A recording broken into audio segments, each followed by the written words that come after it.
Maria, can you give us like the biggest trends that you have experienced, seen, and witnessed over the last 5 years in terms of ESG disclosure and ESG reporting? Yeah, sure. Well, maybe let me start from the sentence that everyone really are very familiar with, what get measured, get managed, right?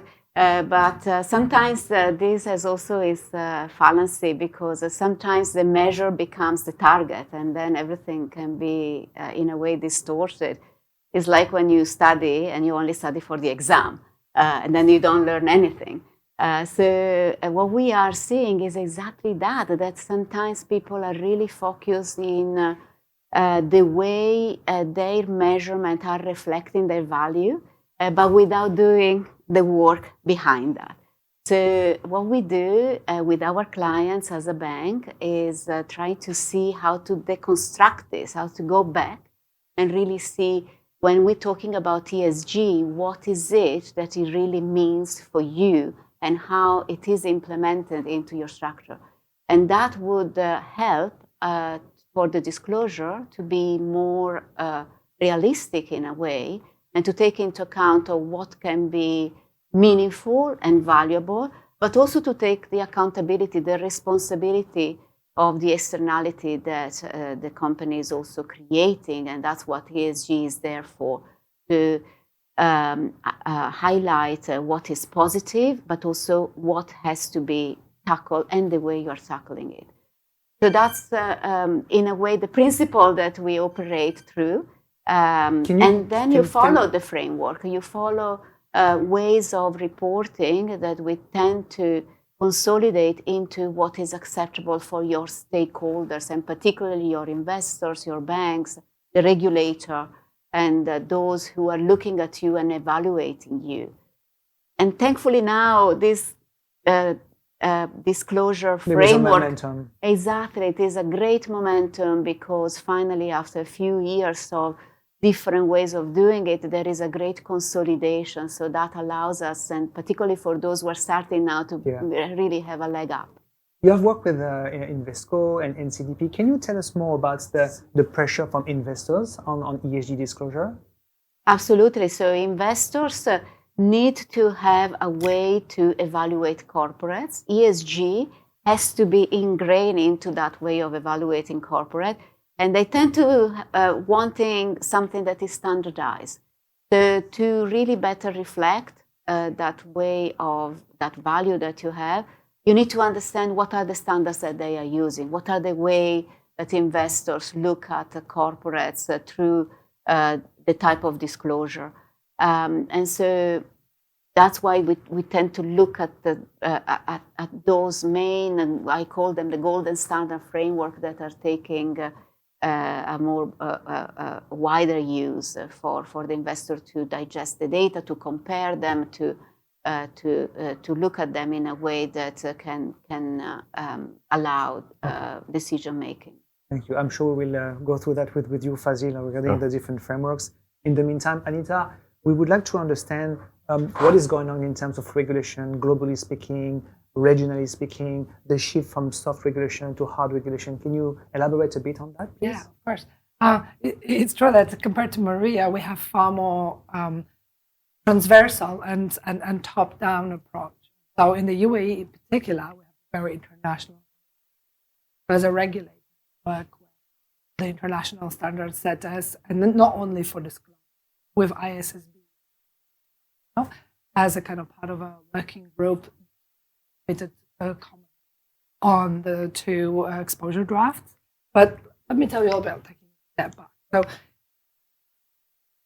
we're aware of all these standards that are operating right now globally. I mean, there's, by some counts, some are most voluntary, and some. Can you name some? Yeah, so you can be thinking of GRI, TCFD, that I suppose your bank subscribed to 2017, SASB, Value Reporting Foundation.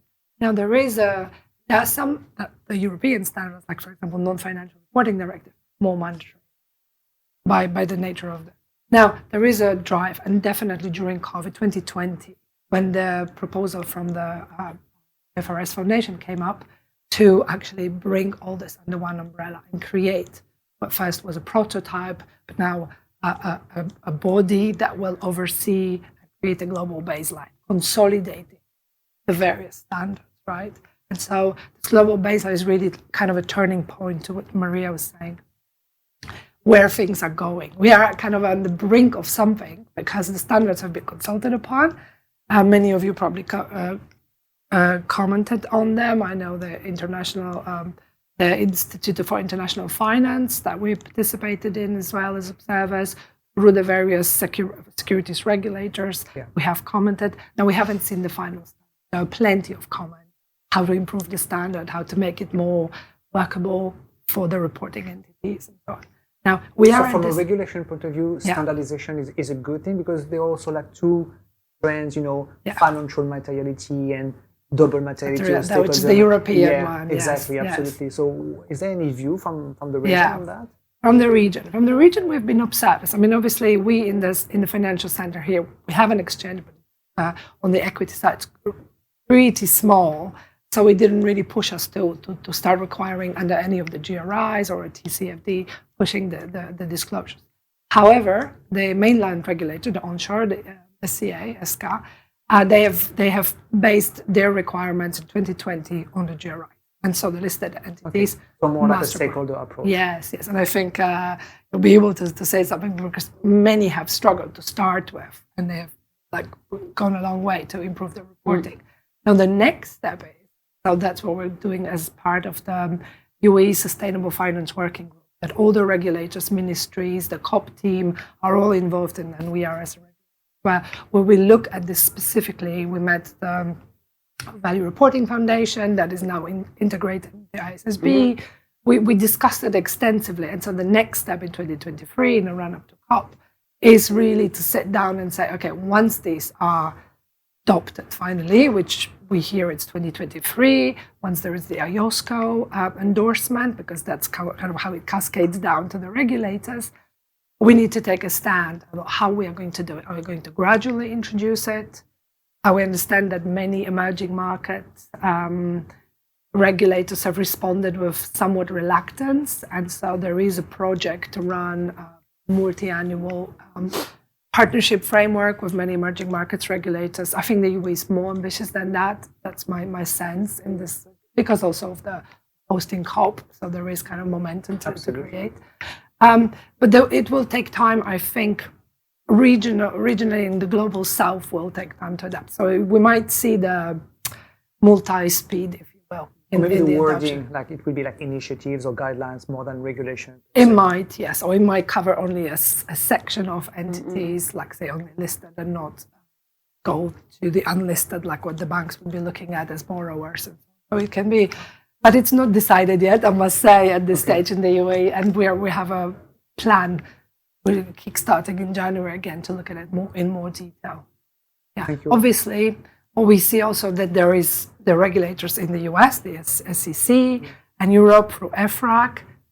Japan, I think, and Korea are also pushing with their own more ambitious or slightly less ambitious standards, which creates a little bit of a mixed response from various people saying, so who should we follow after all, depending Absolutely. where. Yeah. Absolutely. Thank you so much. You're welcome. Fazil, you have a unique experience because you have worked for Big Four for a long time. Now you're in the corporate world. Can you tell us more about, the obstacle, the key success factors? What's your tips for all the people who are listening to you today? Yeah, thanks, Kevin. I mean, interesting insights from Maria and Anita.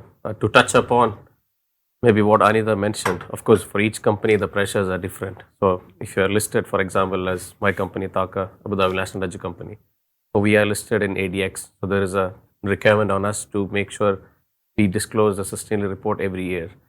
I mean, on relative terms, this region, of course, a lot of companies are reporting, but it's not as mature as other regions. So there's a lot of challenges when it comes to understanding what exactly to report, the standards to choose from, consistency of the data, credibility of the data. So all those are challenges which still the region is always navigating.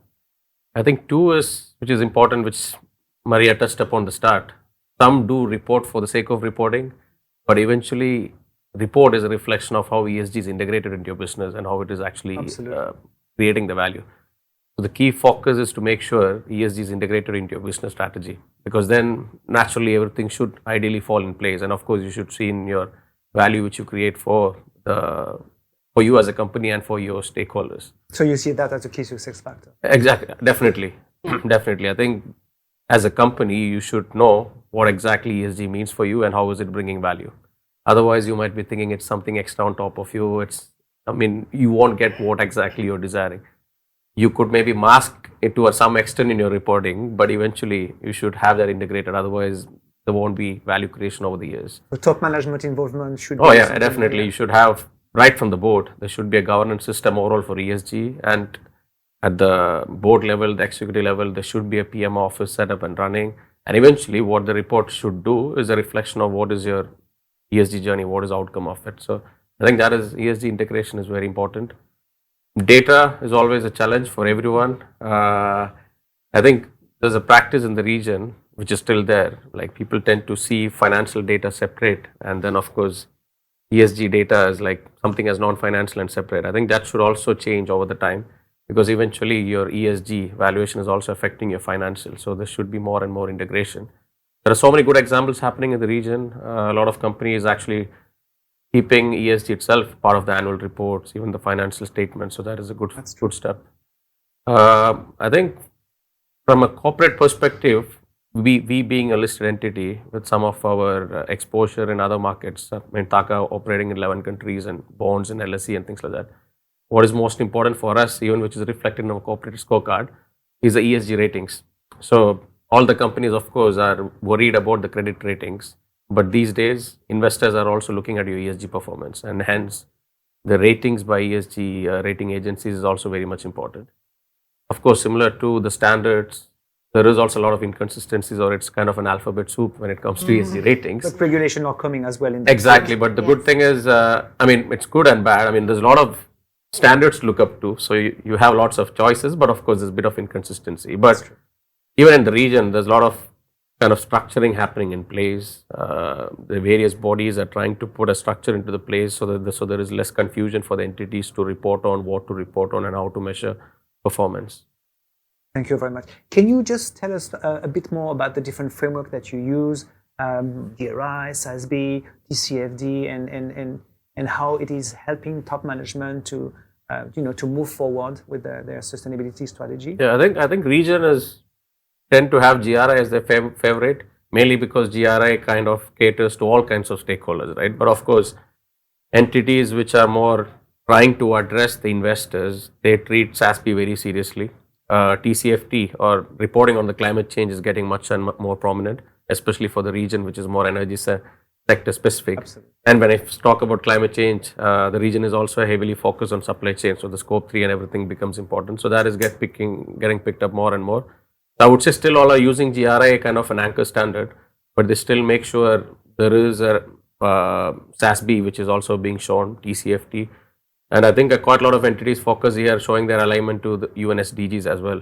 Okay. Because as a country, UAE all the countries are submitting how they're performing to the UN SDGs. And those are not interchangeable, but they come together. Exactly. That's one other thing that is important for people to understand. I think education and knowledge is also extremely important here, because it creates a lot of confusion. So you need to make sure that GRI is sort of the base. It measure the impact and it links this to the annual report, so it can allow this integration. SASB, it gets specific on the sector. TCFD is a way of reporting your climate. It all comes together. That's a good point you mentioned, actually. Eventually, 60 to 80% reporting the standards, they're all nearly the same. It's not as if each one is entirely different.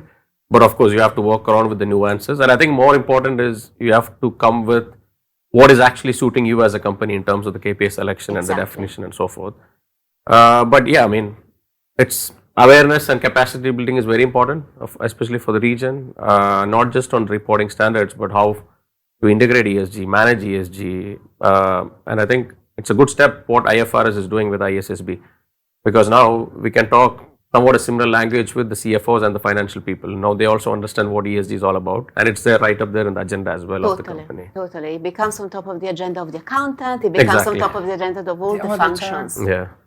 Anita, you want to say something before we move to the way we see it as regulators, when we're kind of thinking, how should we go about the ISP? I think that we need to start from the beginning. So basically, corporate governance and how ESG kind of trickles down to how you address it, and then you embed the strategy, and then you collect data, and then you report. And so this kind of it requires having everybody on board and capacity building and engaging with companies and helping them a lot. So there was a publication recently by the DFSA Sustainable Finance Working Group on something that you can see on the Dubai Sustainable Finance Working Group sub-website, which is ESG maturity model, which for many companies can be kind of a starting point to start thinking about. It's kind of, they call it non-threatening, general, but for many it will be a starting point. I'm talking non-listed one. And they'll start thinking about certain issues, and then they will step up, because it is a gradual process. And I think IOSCO and IFRS do recognize that for many, let's say non-European, that already had to deal with the directives and the implementation over many years, actually, it's going to be gradual.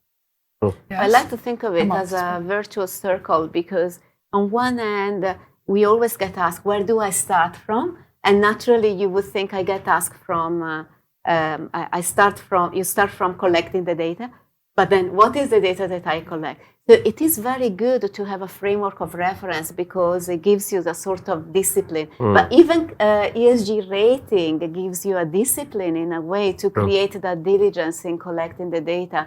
And then from there, you see, what is it that I don't have information? What is that they are asking me for? And you go back and do your homework in a way to be prepared for the exam. Thank you very much for your time.